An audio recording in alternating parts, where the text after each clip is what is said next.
So, chapter 3 of the book, we begin talking about energy bills, and this is a pretty complicated chapter.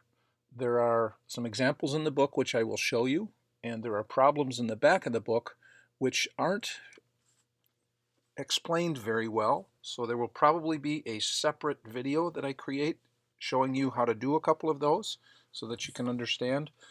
The authors assume that we've got a bit more experience than we do.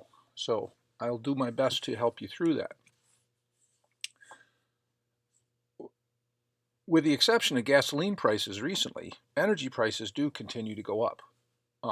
And so as an energy manager for your firm, you're going to need to know how to understand the different rates, the different components of each of them. And this chapter really makes a great start, and I will give us some examples of things from the internet and some of our local energy companies. So one of the issues with electricity and energy in most companies is that it's treated as an overhead item. Well, of course there's electricity. We're not actually going to bill it out the way we bill out other things. But if it were treated as something that had to be accounted, then the individual department managers would take more responsibility in dealing with this energy that the company has to pay for. So if we see a change in this, we may actually make greater improvements in energy use reduction. So there's some things we want to go over at first. We want to talk about where the energy costs comes from, and where what the different components are. So I'm going to take us to some spots on the internet to give us some images of what things look like. We'll talk about what the physical plant is, transmission lines, substations, the distribution stations, and then finally when we get down to the meters, that's where most customers really look at things. And from there we'll discuss some of the charges that get added to it. There's administrative charges, there's the cost of the energy itself, there's the cost of financing to put these huge energy systems in, whether it's transmission lines or the power plants themselves. And then we'll talk a bit about the types of the companies. So the types of companies would be the ones that most of us have is what's known as an IOU, or an investor-owned utility. And so they have to provide a decent return on the investment to the stockholders. But we need to have some sort of control over them so that the profits aren't so large that all the customers are getting taken advantage of. So there needs to be some balance there. So most states have some sort of an entity that will do that for us. There are a couple of other types of utilities. One of them would be public-owned utilities, and then the third type would be some rural electric cooperatives. And so these are the three main types that we will find. I'm going to back up now and go to the internet, and let's take a look at some of the, actually the first I want to show you this right here. So to discuss how electricity gets to where we need it, we're going to have a great big system, right? And this is the first thing that I'd like to show you. So this came from an image. There's tons of them on the internet, but in this case we can see the power generation station is over here, right? And whether that's nuclear or coal powered or gas powered, or wind powered or PV or hydro dam, there's many ways that we can generate the electricity. And what we have to do with that is take that, and notice there's three lines here. Mostly we generate in three phases. And that three-phase voltage is going to be stepped up to these transmission lines. Notice the use of color. The transmission lines, coming out of these transformers, are going to take these voltages, which are raised very, very, very high, instead of the 120 volts that we have over here as a customer, or 240 volts for some of our larger appliances. It gets transferred around from where it's generated to where it's actually used at much higher voltage levels. That helps to reduce some of the loss. there are some issues associated with this type of transfer, and we'll all learn more and more about the smart grid. So I want to just back up and show you what these typical transmission lines are. So as you're driving through the countryside, many of you have seen these very, very large ones. Well, so notice how much higher off the ground they are because of the large voltage levels. That's right, 500,000 volts are what are on those transmission lines. Those will get stepped down into a 230,000 volt line, finally down to a 138,000 volt transmission line, and now we're going to start running into some substations and at 69,000, and we're going to work our way down to the pole that's at the end of your block, perhaps, that may have as many as 7 or 13,000 volts on it. So a substation itself would look like this, where we can see this is showing that there's 34,000 volts coming in here, and that's just kind of an interesting signal that I wanted to show you here. So 34,000 in, we're stepped down through a couple transformers, little distributions, some cutout switches, and now it's going out to the neighborhoods at 7,000 volts. And so these are the poles over here in the background that you would see that would be connected, might be at the end of your block. There's another image that I wanted to show you. Let's see if I can find that one here. Yeah, I think I got to zoom out, back up.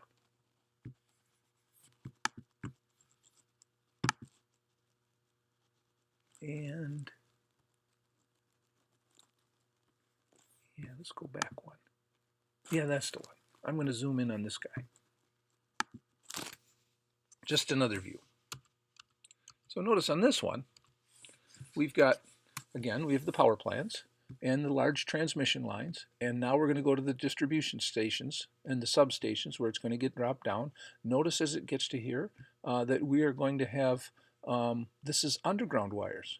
More and more we're seeing underground wires because of the aesthetics, which is great. And there's some safety issues. Obviously, if there's an ice storm, these wires aren't going to be affected by it. However, because they're buried, they actually deteriorate faster than the wires that would be up here.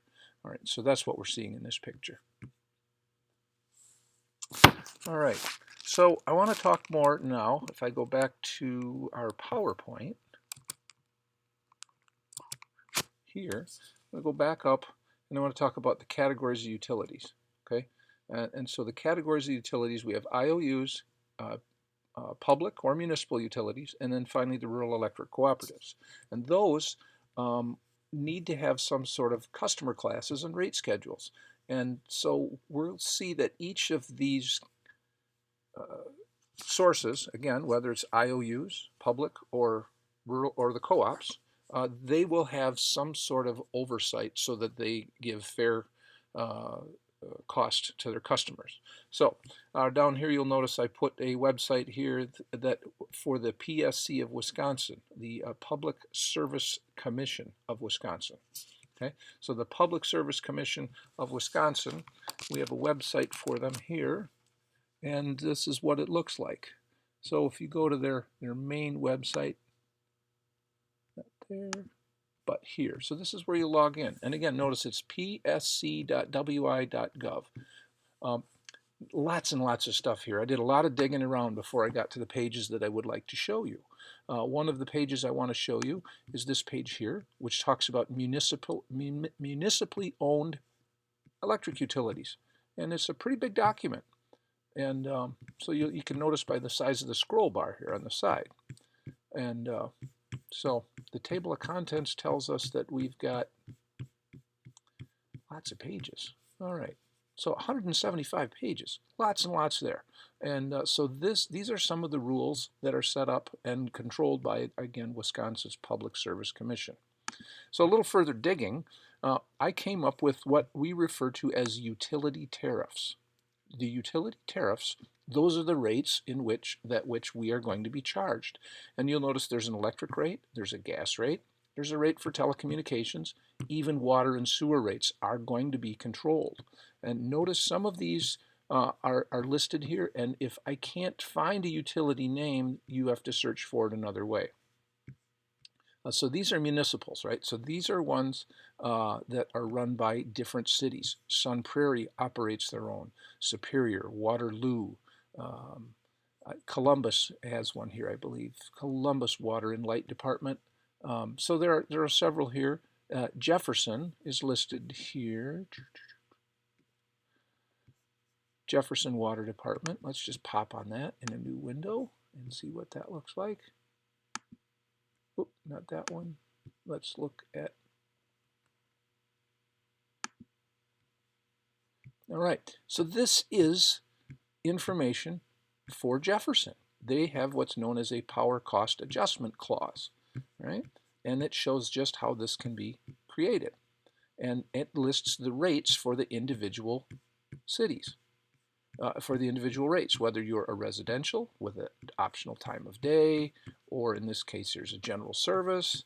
I picked Jefferson because one of the things they don't have something which what I felt was really surprising because of um, the amount of commercial power or commercial companies that were there. They don't have something we're going to talk about, which is known as a power factor charge, right? So um, here are some of the major different categories: residential, commercial, which would include some apartment buildings, and industrial. Now, I bring this up because when you look in the newspaper, you'll see that there are many different apartment complexes that hire people to do industrial maintenance on their places, which would include, in some cases, uh, energy management. So, the costs that have to be allocated to the customers, as we've seen a little bit, include a customer charge. That's basically the privilege of having a meter bolted onto the side of your home. Um, there's the energy charge itself for how much electricity you use. And there's a fuel cost adjustment, which was put in to protect not only the utility companies, but also the customers. Um, in recent months, we've seen a decrease in the cost of fuel, regardless of whether it's natural gas or oil. And because of that, the rates which the utility companies have been charging us, they don't have, it's not costing them as much money. So to be fair to us, since they're not paying as much to generate it, it should be passed back to the customers. Another thing is known as the demand charge. And notice this is rated in kilowatts. Oops, went back. Not in kilowatt hours as we saw here with the energy charge. The energy charge is based on the amount of energy we use per hour. If you leave a 100-watt incandescent light bulb on for 10 hours, that would be 100 times 0.00 times 10, 100 times 10, which would be 1,000 watts, which would be 1 kilowatt hour. So that's how we pay for our energy charge. But there's also a thing that's known as a demand charge. And this is something because we have customers, because their customers have the right to expect when they turn the switch on, the electricity will be there. Well, the power companies have the responsibility to make sure that power is there right now. And so they try to use history and calculate for the amount of electricity that was going to be used, which was used previously, and what might be needed right away. As I'm recording this, we're just before the big Super Bowl coming up this weekend. And because of that, one of the things I remember hearing about is, during commercials in the Super Bowl, because there's so many viewers, there's a large demand on the utility system, specifically the water, because people get up and they go use the bathroom, and so they flush the toilet, and so here's this huge load on the water system, and those are things that the utility companies have to calculate for and be ready for. So this demand charge means that even though there's not all this electricity being demanded right now, they have to have their generators revved up high enough so that if everybody turns the switch on, they could deliver that electricity. That's one way to look at it. And in the industrial side, in the commercial side, there's this thing that's known as a demand ratchet. And this is where, we'll look at this very closely in a couple examples. This is where The power company has the ability to charge their customers based on a historical amount of energy that has been used. Typically, they use in a 12-month period. So if the most amount of energy you've had on at one time, and over maybe a 15-minute or a 30-minute period, all the things that are turned on one time add up to a certain amount of kilowatts, right? And so they measure this again over a fixed period of time, 15 or 30 minutes, and that maximum amount that will be used will be carried over as the amount the power company has to be ready to give to you, that customer, at any time.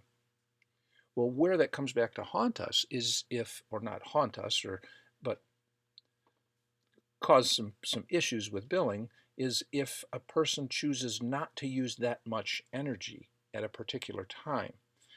They still have to pay, it's possible, this demand ratchet, which is used as a percentage of the highest amount of demand in the previous 12 months. Again, we got an example coming up on that. Another factor that needs to be looked at is what's called the power factor, and that, I believe, I've got another page coming up. The power factor is discussed on page 102 and 103. And I guess I got a little ahead of myself. Let me just talk about the rates. Residential rate schedules are shown on page 95 through 98. Go over to that. Okay, so I'm going to go to page 95, 95. Boink. All right, so these are some of the classes that we have. This is figure 3-1, right? And so we can see that residential users, they get billed for consumption, not for demand, not for power factor. Commercial companies, and this could be small, this could be a hairdresser, they're going to also get charged for consumption, probably not demand. If it was a laundromat, maybe it would because of the huge electrical use. Small industrials. So this, and there's again, we're going to have increased use. They will of course be charged for consumption and perhaps the one-time demand. And then finally, when we get to large industrial, they will of course be charged for consumption, demand, and then finally this power factor. Like I said, power factor is coming up, and this is where we have a separate charge for when I have a ratio of apparent power to reactive power. I'm sorry, apparent power to real power. And there's a calculation that will be looked at using trigonometry on page 103. We'll get to that in a moment. Let's go back to the PowerPoint. So again, we just briefly looked over all the different rate schedules. I have the page numbers listed right here for the details on where we can learn about those. Voltage levels. Wow, so that's going to have a lot to do with it. Is the and how is the energy being delivered to the site? When we saw that page from the city of Jefferson, depending upon who the customer was, Jefferson has some big customers. They used to have Briggs and Stratton there. They have Tyson Foods there. They have Frisky's Pet Care there. So there are some big companies there that bring in and use a lot of electricity. So depending upon what voltage level it's brought in at will determine what those rates are. The less the power company has to do with the electricity, and by that I mean step it down through transformers, the higher level they can bring it to the customer, the less money that they will charge you. If they have to drop it all the way down and perhaps have a transformer on your property, they may have different rates for whether or not the transformer belongs to you or the customer, or whether the transformer belongs to the utility. So we'll see that here in a bit. Now this thing on demand billing, we're gonna see here, it mentions that money can be saved by shifting the use of specific equipment from peaking times to non-peaking times while still consuming the same amount of electricity. For example, again, there's a place in Jefferson, it's called cold storage. It's a great big freezer. They store, obviously, food. and it takes a lot of energy to refrigerate that amount of food. But those freezers are huge, and they do a great job of insulating the material that's in them. And so all this amount of frozen goods acts, believe it or not, as a thermal energy source.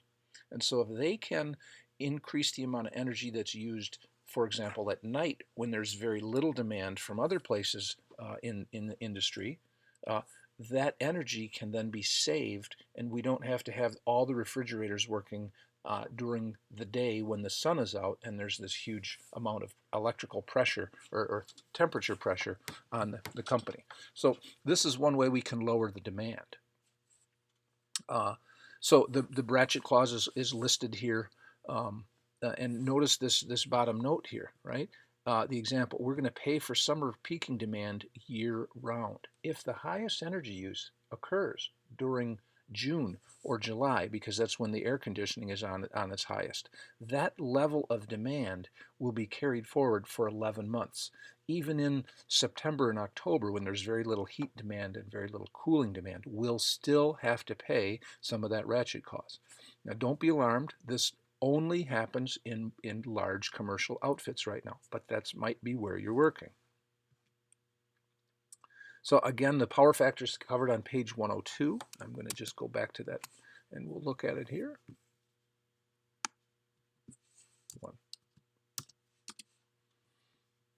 All right. I'm glad that he says that it's a very complex subject to explain. Well, having a background in electricity, I understand it. And it's shown right here where we're going to have the actual working power, right? This is the working power. This is the part of the electricity that's actually doing some work. Well, because we're using AC electricity, we have what's known as reactive power, and it's a type of electricity that's not doing any work, right? So this is the stuff that I'm paying for. This is the stuff that the power company has to provide. They actually have to provide significantly more electricity, even though I'm not paying for it in the form of kilowatt hours.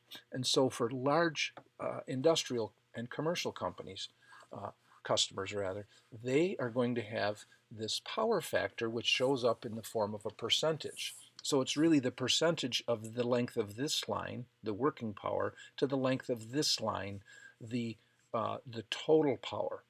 Okay, and if that number, if this line here happens to be less than, say, 80% of this line, that's where we'll get a kicker or some sort of a surcharge put on the bill.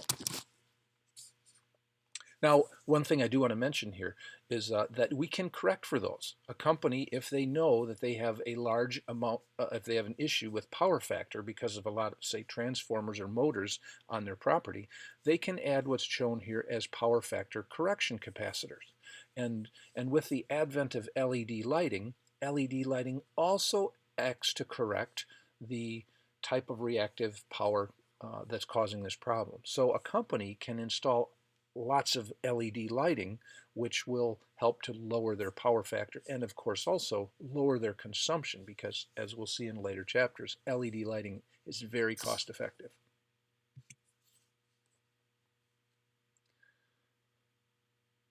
I want to go back now. I forgot to show you the stuff on the different power companies, right? So let's go back to this line here.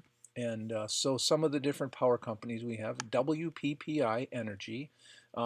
This is it's a non-for-profit, not-for-profit company. That doesn't mean people aren't making a bunch of money on it. It just means they have different rules. And this particular company, they sell much of the electricity to the companies that we saw over here. I know that Jefferson and Columbus both purchased their electricity from WPPI. So it can be a little tricky here.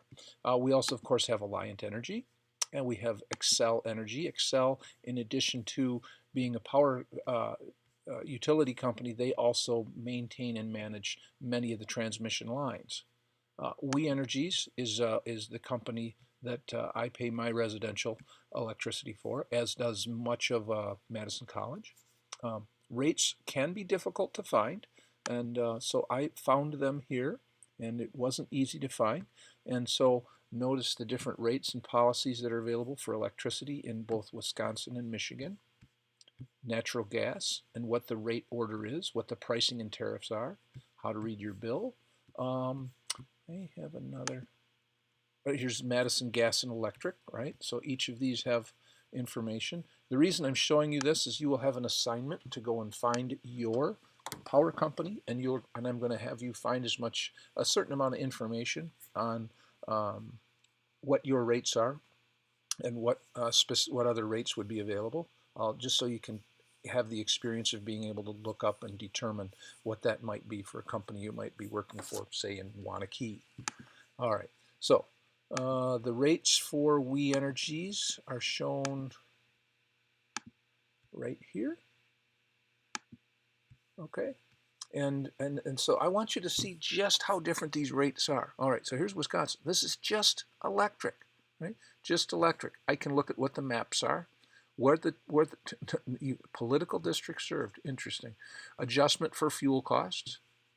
Look at the different residential rates. They list this as RG1, RG2, RG3, and then there's some rules about what the conditions for delivery are. Farmers get different rates. Small businesses, commercial 1 through commercial 6. Businesses, CG2, 3, CP. All right, there's here's the larger ones, CG3S secondary. This secondary and primary, these things we see here, that has to do with whether they're the level of voltage, right? Those transmission lines. How high is it being stepped down from? So this is just from We Energies, right? So renewables, lots of different things on renewables. Customer generating systems. There are many companies that, because of their large amounts of demand, they're using what's known as peak shaving. If they know they have an operation that uses a lot of electricity during the peak working hours, some customers might come up with their own way to generate electricity during those times, thereby reducing the amount of electricity they have to demand from their power companies. And I'm going to get back to the PowerPoint here now.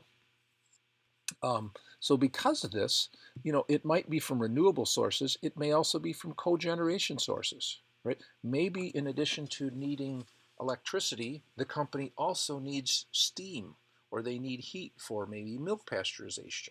So if they were to find a renewable source of energy, say for example, the gas extracted from cow manure and other waste, that gas could be burned, and the heat generated from it could be used to clean the cheese factory. And what I'm talking about is done in many places. Specifically, what I'm referring to is there's a cheese company in Waterloo that does this, and they do it quite well. They heat their, not only do they heat their factory and use the waste heat that comes from generating the electricity by burning the cow manure gas, but that hot water that goes through the large generator, that in addition to heating the cheese plant, it also heats the maintenance shop, and it's an amazing tour that I suggest you. It would be a good thing for you to attend if you could at some time. There's also something I need to mention that's known as PURPA. It's a Public Utility Regulation Act that was enacted in 1978, I believe. And what it allowed for was companies to be able to connect their renewable energy or whatever cogeneration equipment back to the transmission lines. Public Utility Regulatory Policy Act of 1978. It's discussed on page 116. In addition to allowing and making it legal for companies and individuals to put their energy back on the lines, it also made an attempt to come up with some buyback rates.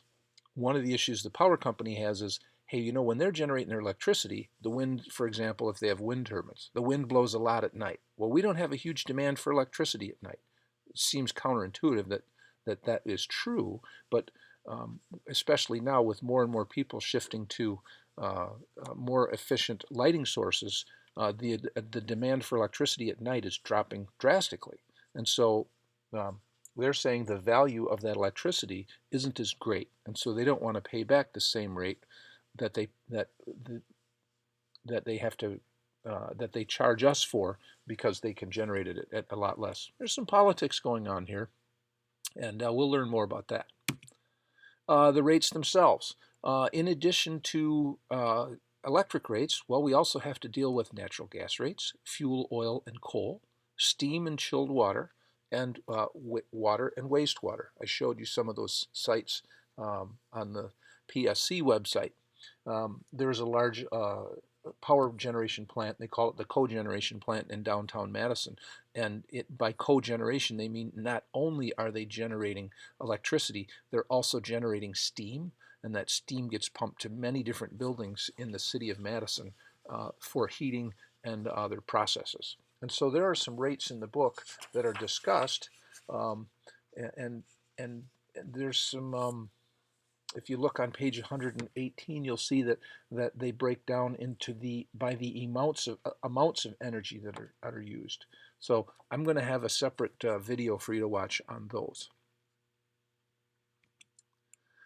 We will be analyzing some bills, and in order to do this, we will look at normally the last 12 months or the last 24 months, and the bills need to be broke down by their individual components, so that we can help figure out what some of the areas we could find for reducing energy use, so energy management opportunities.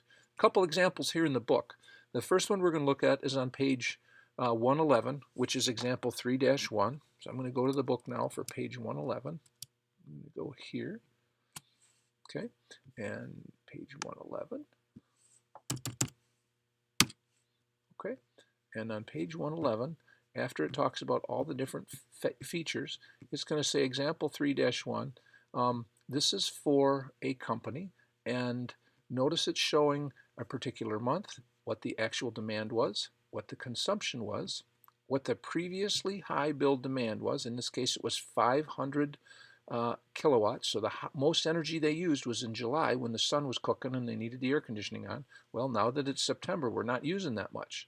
But you just never know when a hot day may come around. So the utility company says, you know, we may have to crank out 500 kilowatts at any given time for a company. So because of that, they have the ability to charge us this, or charge that company this demand factor. Okay. There's also the power factor here. Again, this was the true power compared to apparent power. And so in this case, they're using 0.75 or 75%. Service level, secondary. All right, we're going to look at that here in just a minute. There's some sales tax that can be charged. There are differences. Not all companies and municipalities charge the same way, so there could be some differences there. Quite often companies are given sweetheart deals to move their factory to downtown Jefferson. The city who has the electricity will not charge them sales tax, or maybe they'll give them a good deal on electricity rates.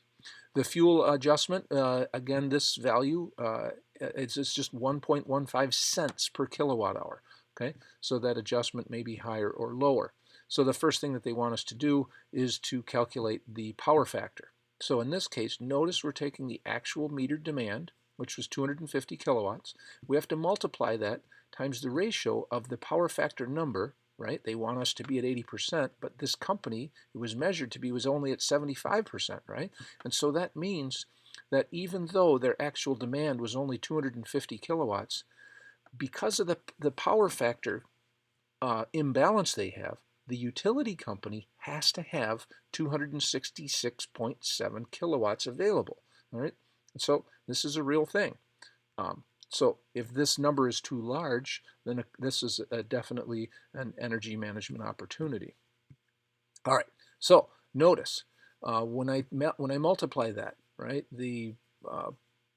and come up to the 267, right, we're going to compare that, because this company has the ratchet clause, right? The ratchet clause states that they will be able to charge us for demand based on the higher of either A, the actual demand, the actual demand adjusted by the power factor here at 206. So that was either that number or the highest demand charge from the last 12 months, which we said was 500 kilowatts. Well, so we're going to multiply that 500 kilowatts times 65%. That is their ratchet clause, 65% of the highest amount in the last 12 months.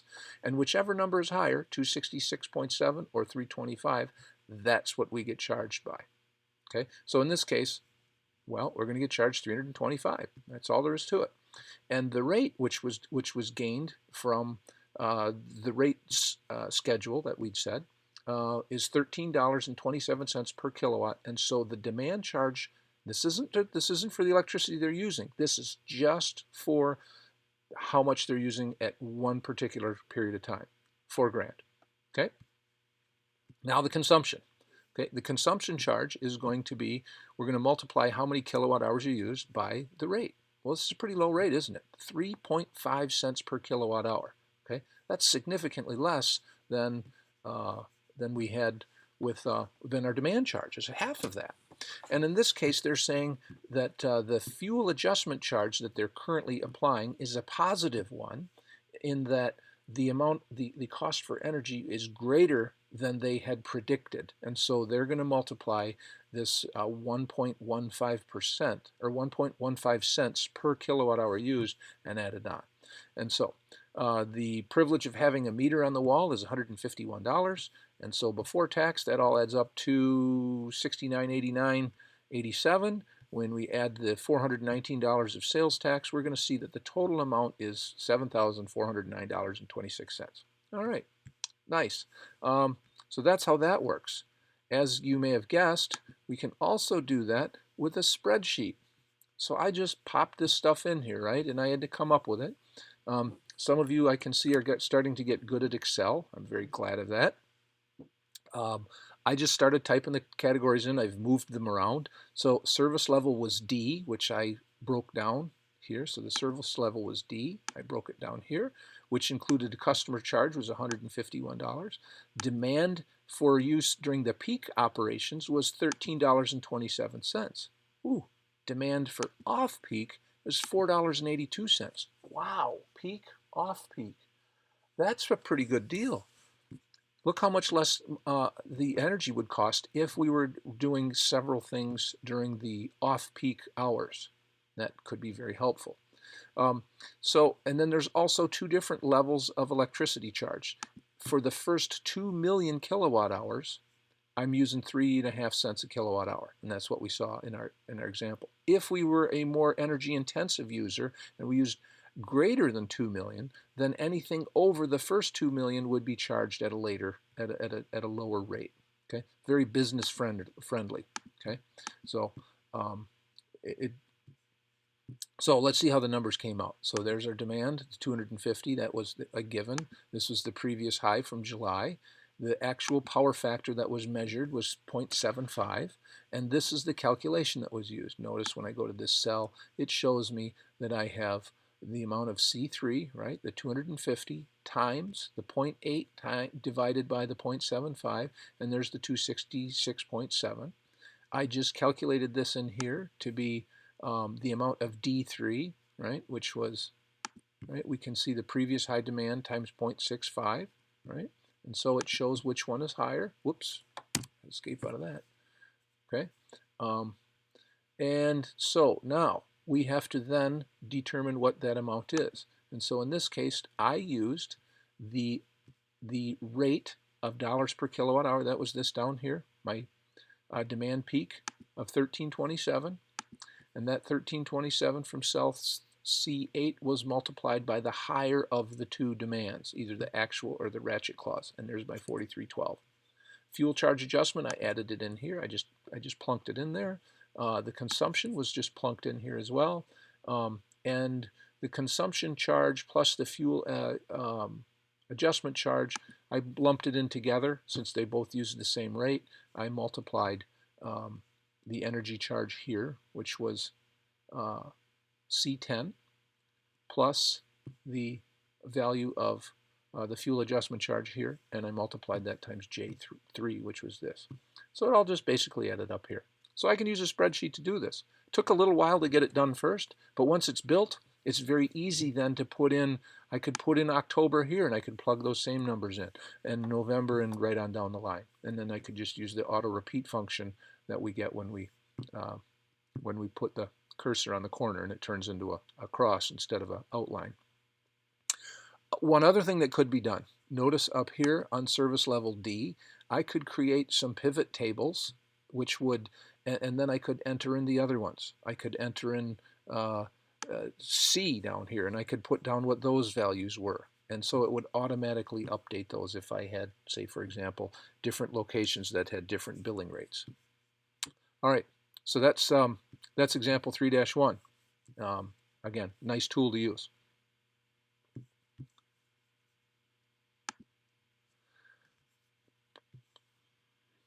So example 3-2 is a scenario of a hypothetical company, and it's actually got a couple issues, but we'll go through it anyhow. And that actually shows up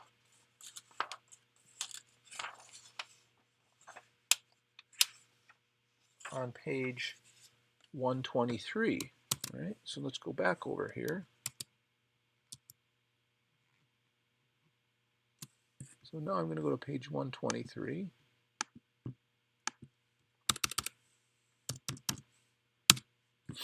And this is the scenario that we have here. So I pulled all this in. This is just a table of numbers. It didn't actually do the math when I plugged it in. I had to plug it in and make it work. Right? So notice it lists the number of kilowatt hours used. It all adds up to this, and what the cost per kilowatt hour was, and they ended up adding it all together and then did some division to determine how much, what that amounted to. The demand at any given time, the most energy that was being requested was 231 kilowatts. And again, they came up with a multiplier here. The one that they show here does not, this particular one does not have a ratchet clause. Okay, there's no ratchet clause built into this one. And so they come up with a total cost. And I did the same thing with this spreadsheet here. So in example 3-2, I was able to make it look just like we saw in the book. We can see figure 3-14 and figure 3-15 over here. They're just like you would see in the book. I want to increase the size of this so we can see what we're looking at over here. So again, we can see the months here. We can see the, I just put this data in here. And again, when I put the data in, I had to get it to do the math. So I poked around a little bit and was able to figure out what I needed. And these are the same numbers that we see back in the textbook, right? $42,628.51. And we have the same thing right here. And I was able to get that. I went ahead and added the things up. And we have monthly averages. And so now this is where it gets tricky. All right. I plugged in down here at the bottom. If I were to take the demand charge, right? The demand charge would be calculated by saying, well, here's my charge, right? That's how much they charged me, and this is how much demand there was for the entire year. So if I divide one by the other, I come up with $7.02. And so after I did that, and the book told me that, I just entered it in here. Now the cost per kilowatt hour, I wanted to calculate that, right? So I wanted to take the total amount, F15, right? The total amount that includes the demand and the consumption, right? So I wanted to take this figure in F15 and divide it by the amount of electricity that I used, right? The 569,360. So basically it comes out to about 7.5 cents a kilowatt hour. Okay, that's what it comes out to. But before the demand charge, if I were to have calculated the consumption cost divided by the consumption, we can see that it's actually only 4.3 cents a kilowatt hour. And I brought it down here, and I wanted to see just how far out it was for other calculations. So let's talk a little bit about this ratchet clause. Now remember, the ratchet clause is, in this case, in this example, they used 70%, which means whatever the previous high was, that they want to charge me the greater of 70% of the previous high, which I guessed. I just put one in here as 250. So if 250 watts was the highest that I used in the last 12 months, then I'm going to pay 70% of that, or 175 kilowatts. So whichever is higher is what I'll pay. And so I picked that number because that's what the authors selected here, that the 213 kilowatts used in these examples above was greater than the ratchet clause used down here. All right, so the reason why I'm doing that is I want to talk about what happens in example 3-3. In example 3-3, which we're going to look at in the book, that shows up on page 126. So this is going to give you an idea of how important demand is in a scenario. All right, so partway down, it says,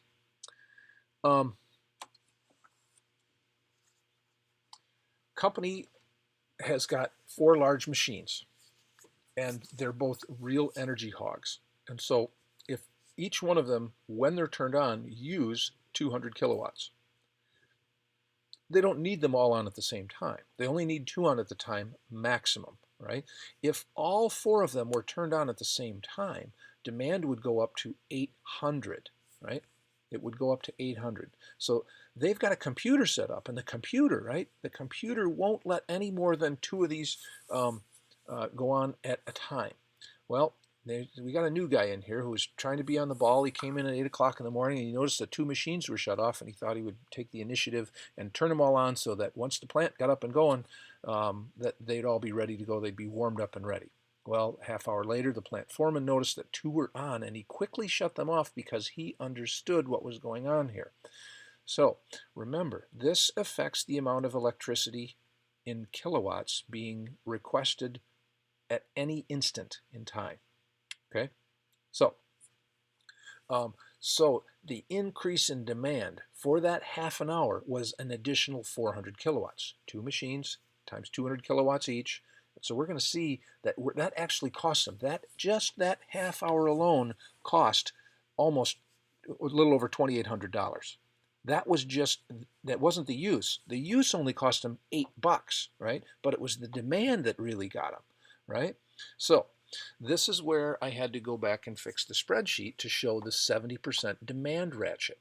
Okay, so the 70% demand ratchet says that there would be an additional demand for the next 11 months, not just this month when I have to pay an extra $2,800, but for the next 11 months, I have to pay that 800 kilowatt kicker. So let me show you where that came out to. So I go back to the spreadsheet, and I just copied example 3-2, and I pasted it in as example 3-3. So now the demand goes up to a total of 400. That's what the author was getting at, and he did some math to show us how he got there. So instead of having, notice the electric charge didn't go up very much at all. It only went up that extra 400 kilowatts, right? But the demand went up. And the demand, as he tried to tell us in the book, caused his demand charge to go up to $2,808 every single month for the next 11 months. That's what he's getting at here. So I changed this number in here and I added it, but there's a problem with his example, which is really nothing I can fix. But I can just highlight it and show you what I'm talking about. So by just changing this 400 kilowatt demand, the demand here to 400 kilowatts, right? Notice what it did to my total cost per kilowatt hour. It went from 7.5 cents a kilowatt hour to 10.2 cents a kilowatt hour. That's a significant increase, right? That's a 33% increase in electricity costs just because of a 30-minute mistake, right? So these kinds of mistakes can happen all the time, and most of the time they go undetected, right? So this is where I plugged in the ratchet charge. So on the ratchet charge here, so the previous high, for example 3-2, said the previous high was 250. The previous high in example 3-3, again, let me zoom this up, right? is now 800. Well, see, this is where I didn't like the guy's math, because if my ratchet clause is 70% of the highest amount that we had, that's 560, not 400, right?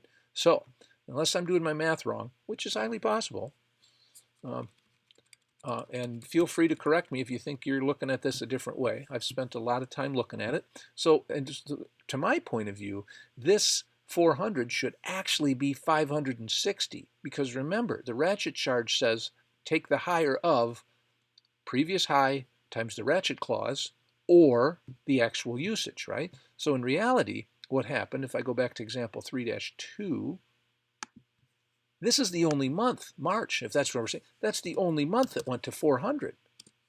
Okay, and so if that's the only month that went to 400, the rest of these aren't going to add up as bad. These, um, um, the actual demand would be lower. However,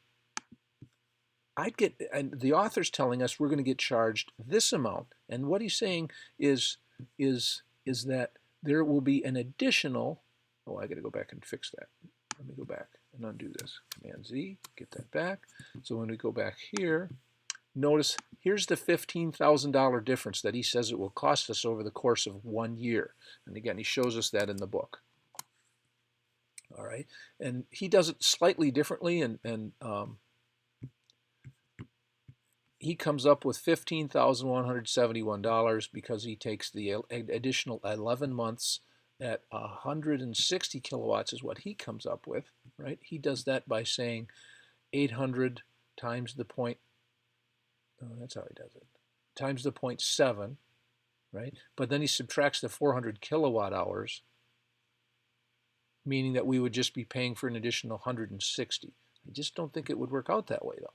But, so, this is how he comes up with 15,171. Again, back on my spreadsheet, he's a lot smarter than I am. He's probably got it figured out. I calculated it even further and said if it's actually the 560, then this is the actual amount that would be charged. Okay, right here. This is so it'd be an extra $28,000 just because of that 30-minute mistake. Regardless of whether I did the math completely right or not, I think you get the idea, and I'm glad that if you have questions, please let me know. Okay, so there's the what-if scenarios. A couple other things to talk about here. Things we can do to reduce energy costs. Replace more efficient lights, take newer, more efficient equipment, insulation, again, high-efficiency motors, and variable speed drives. Many of these we're going to be talking about more in further chapters. Shift to another rate category, do some load shifting to change my demand. There are other incentives that are available, and they vary from time to time. Wisconsin has Focus on Energy, which has lower rates for energy efficient appliance usage, free audits, technical assistance.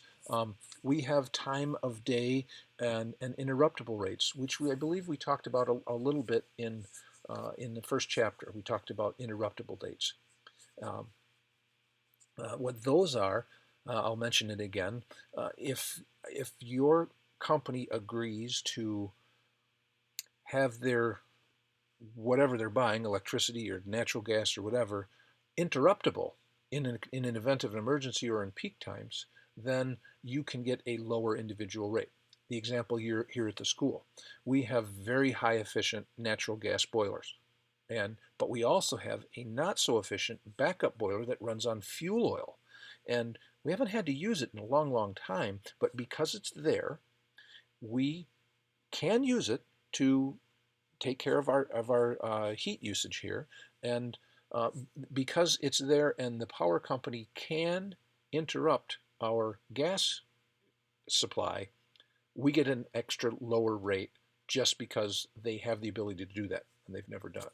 Okay, there's also rebates that can be available here, like on light bulbs and so forth, and that was very popular and a few years ago, and that's starting to decrease because there are more suppliers for renewable energy, specifically LED light bulbs, and so because there are so many more suppliers, the cost of them is going down, and they don't need the rebates as much because it's much more competitive. It can stand on its own. So a lot of stuff here. There will be homework to come, and I expect some questions, and I'll be glad to help you with your answers. So we will see you online, and I hope you have a